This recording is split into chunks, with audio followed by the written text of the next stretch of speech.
Hello everybody, this is Noah, and today I'm going to be doing an unboxing and review of the Corsair M65 Pro RGB gaming mouse. And so in this video I will be opening it up, showing you some of the lighting features, and giving you a quick demonstration in gameplay. So let's get right into it. First up we have the box here. If we're going to take a look around, you can read all of the information about it.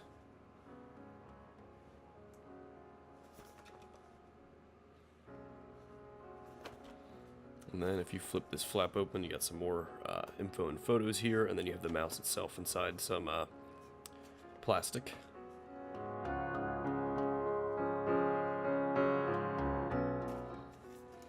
Alright, real quick, we have some documentation. Pretty basic, looks like, in the warranty guide. Alright.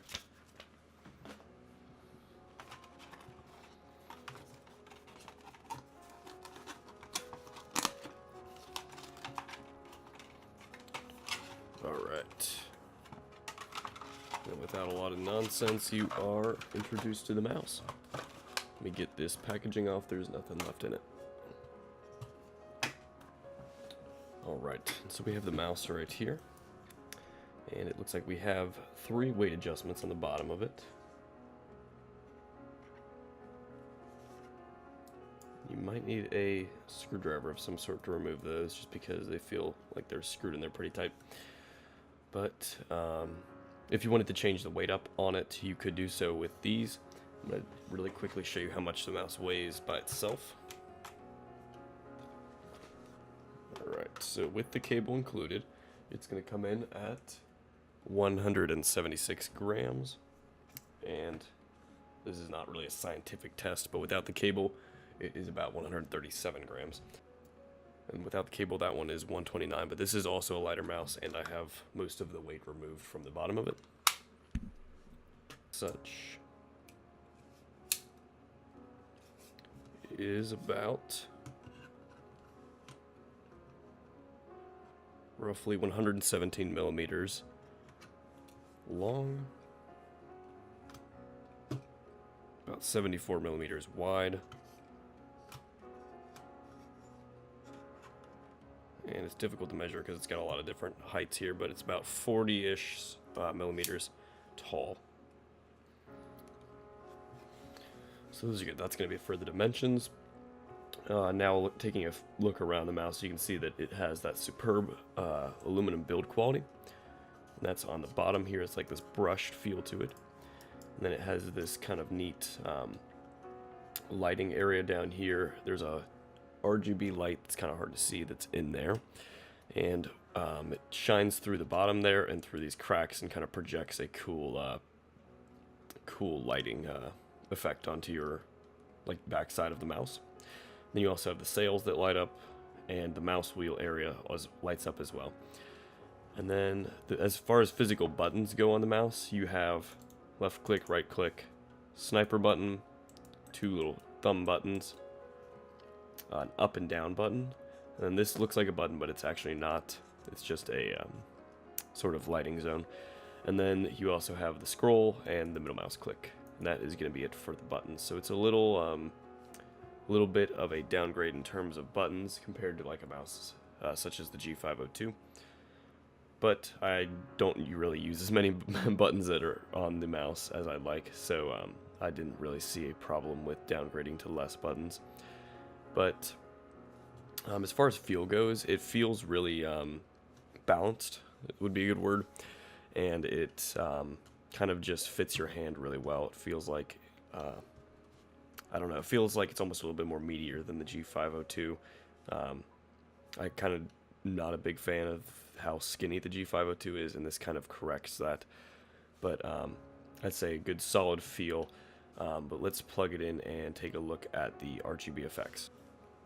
Alright, so I hope this doesn't bug out my computer, but I have 2 mice plugged in now.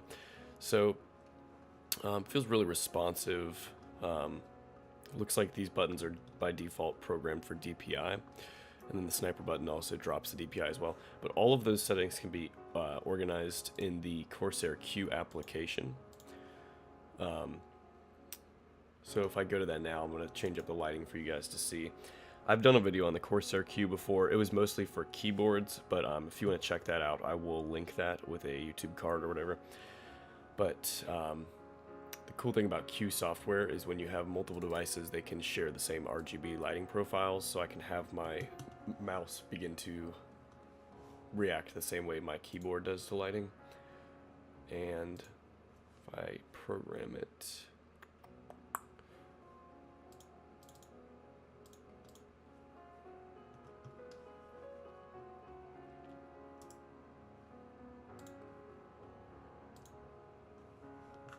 so you can do all kinds of things.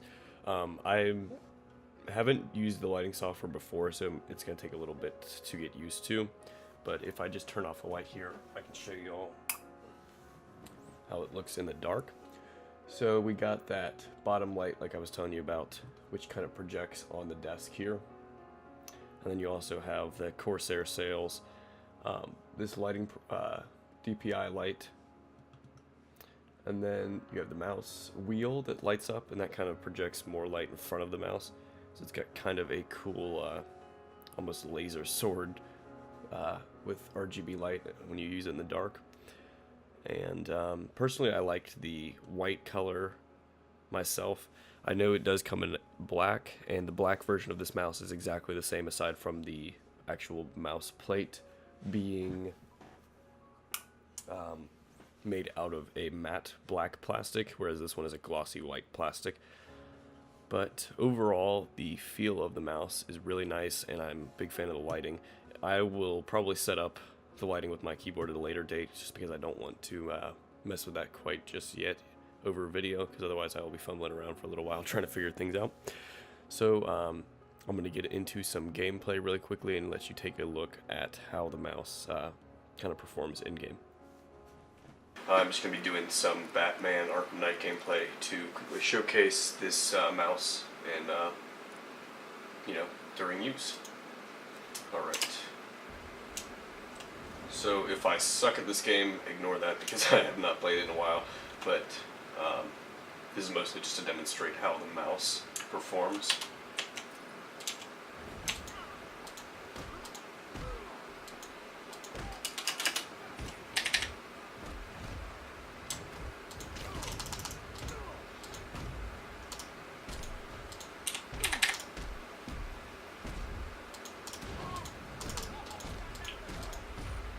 So far, the mouse feels great.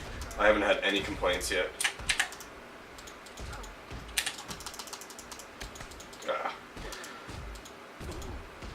And I think this sound is a little bit quieter than my G502, and I'm okay with that. I don't really like really clicky loud mice, so this worked perfectly for me.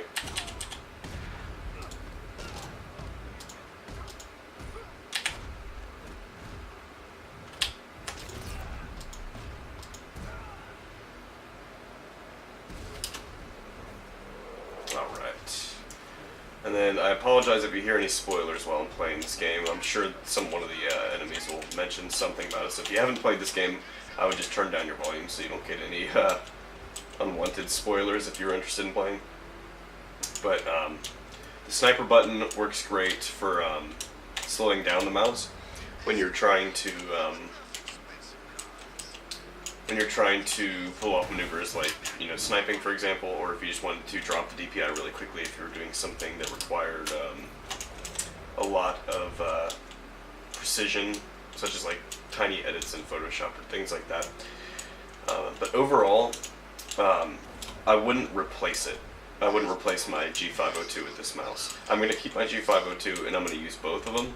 But, you know, for a gamer out there who doesn't need a lot of buttons and who is looking for something cool that looks really nice and feels quality, this is a great choice for a mouse.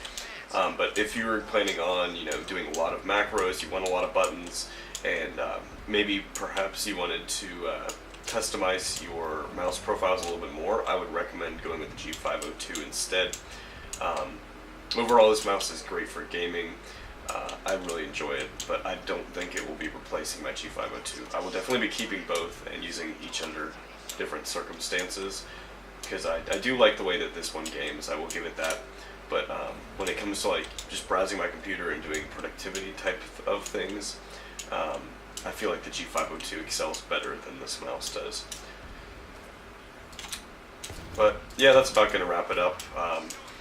I think that's all I got for this video, and yeah, if you liked it, please leave a like, and if you have any questions, do leave them down in the comments section. I try to look at all of the questions and answer as many as I can, and consider subscribing to my channel if you're interested in seeing more videos like this one, and I will see you in my next one.